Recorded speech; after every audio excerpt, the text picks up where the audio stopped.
안녕하십니까. 3월 12일 수요일 마태복음 18장 21절에서 19장 2절 말씀입니다. 그때 베드로가 나와 이르되 주여 형제가 내게 죄를 범하면 몇 번이나 용서하여 주리이까 7번까지 하오리이까. 예수께서 이르시되 내게 이르노니 7번뿐 아니라 7번을 70번까지라도 할지니라. 그러므로 천군 그 종들과 결산하려 하던 어떤 임금과 같으니 결산할 때 10,000달란트 빚진 자 하나를 데려오매 갚을 것이 없는지라. 주인이 명하여 그 몸과 아내와 자식들과 모든 소유를 다 팔아 갚게 하라 하니 그 종이 엎드려 절하며 이르되 내게 참으소서 다 갚으리이다 하거늘 그 종의 주인이 불쌍히 여겨 놓아보내며 그 빚을 탕감하여 주었더니 그 종이 나가서 자기에게 100데나리온 빚진 동료 한 사람을 만나 붙들어 목을 잡고 이르되 빚을 갚으라 하며 그 동료가 엎드려 간구하여 이르되 나에게 참아주소서 갚으리이다 하되 허락하지 아니하고 이에 가서 그가 빚을 갚도록 옥에 가두거늘 그 동료들이 그것을 보고 몹시 딱하게 여겨 주인에게 가서 그 일을 다 알리니 이에 주인이 그를 불러다가 말하되 악한 종아 내가 빌기에 내가 내 빚을 전부 탕감하여 주었거늘 내가 너를 불쌍히 여긴과 같이 너도 내 동료를 불쌍히 여김이 마땅하지 아니하냐 하고 주인이 노하여 그 빚을 다 갚도록 그를 옥졸에게 넘기니라. 너희가 각각 마음으로부터 형제를 용서하지 아니하면 나의 하늘아버지께서도 너희에게 이와 같이 하시리라. 예수께서 이 말씀을 마치시고 갈릴리를 떠나 요단강 건너 유대 지경에 이르시니 큰 무리가 따르거늘 예수께서 거기서 그들의 병을 고치시더라. 아멘. 예수님께서는 형제를 끝없이 용서하라 하시며 용서받은 자도 남을 용서해야 함을 비유로 가르치셨습니다. 그리고 용서하지 않으면 하나님께서도 용서하지 않으실 것이다 라고 경고하셨습니다. 그러면 잠깐 정지하시고 묵상하도록 하겠습니다.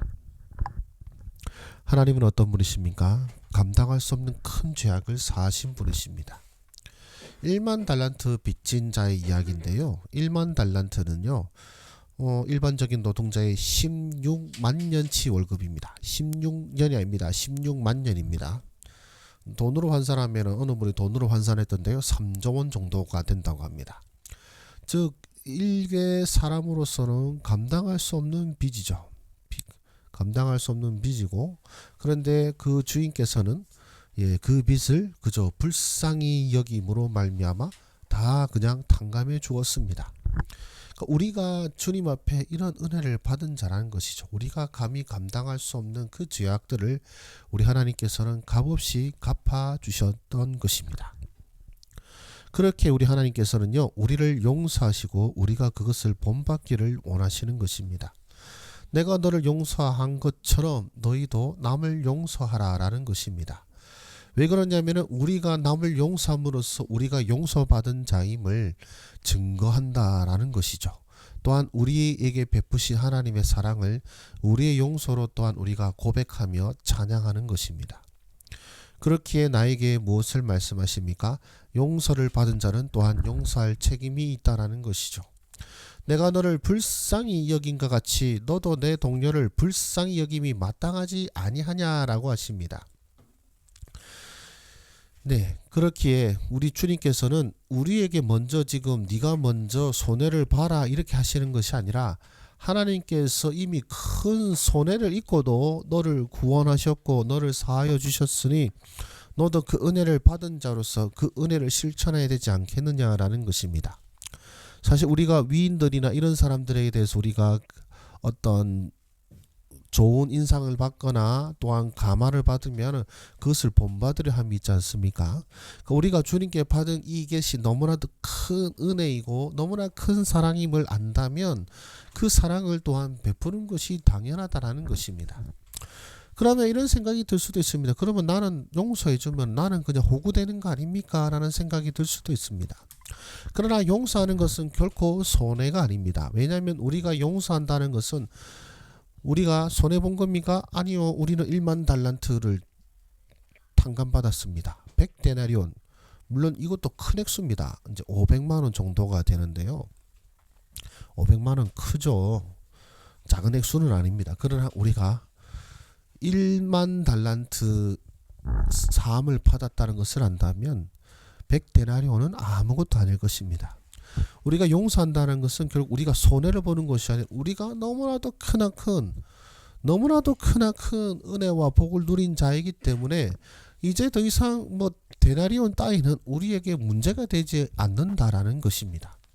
그렇게 용서하는 것은 결코 손해가 아니라 내가 정말로 속된 말로 땡 잡은 사람임을 바로 용서를 통하여 증명하는 것입니다. 그렇다면 나는 어떻게 살아야 되겠습니까? 주님의 은혜를 깨닫게 하시고 은혜 받은 자답게 살게 하소서라고 하였습니다. 결국 우리의 용서는 주님의 사랑으로 말미암은 결과물입니다. 주의 사랑을 아는 자만이, 주께서 내게 베푸신 죄 사함을 아는 자만이, 내가 얼마나 큰 죄인이었고 그 주님께서 이 죄인을 사하신 것이 얼마나 놀라운 은혜인가를 아는 자만이 용서할 수 있는 것입니다. 저도 그렇기에 용서하기 위해서는 저도 참 하나님의 은혜를 날마다 묵상해야겠다는 생각이 듭니다. 그래서 주의 은혜를 깨닫게 하시고 그 은혜 받은 자답게 사는 삶이 되기를, 저와 여러분들이 그런 삶을 사시기를 주님의 이름으로 축복합니다. 기도하겠습니다. 살아계시고 역사하시고 우리의 죄악을 사해 주신 주님, 그 놀라운 사랑을 우리가 깨닫지 못한 채 지금도 우리 마음이 강박하고 메말라 주여 조금도 용서하지 아니하고 주여 이런 날카롭고 또 가시돋친 말을 하거나 혹은 미워하는 것을 당연하게 여기는 우리의 모습을 주님 앞에 고백합니다. 주님 앞에서 받은 그 용서와 사랑을 깨닫는다면 결코 이래서는 안 되는데 우리 마음의 이 삭막함을 용서하여 주시고 주께서 우리에게 베풀으신 놀라운 사랑이 무엇인지 다시금 깨닫게 하여 주셔서 그 사랑이 우리를 채우시고 또한 그 사랑으로 우리가 이웃을 사랑하는, 이웃을 용서하는 저희들 되게 하여 주시옵소서. 예수님의 이름으로 기도드립니다. 아멘. 감사합니다.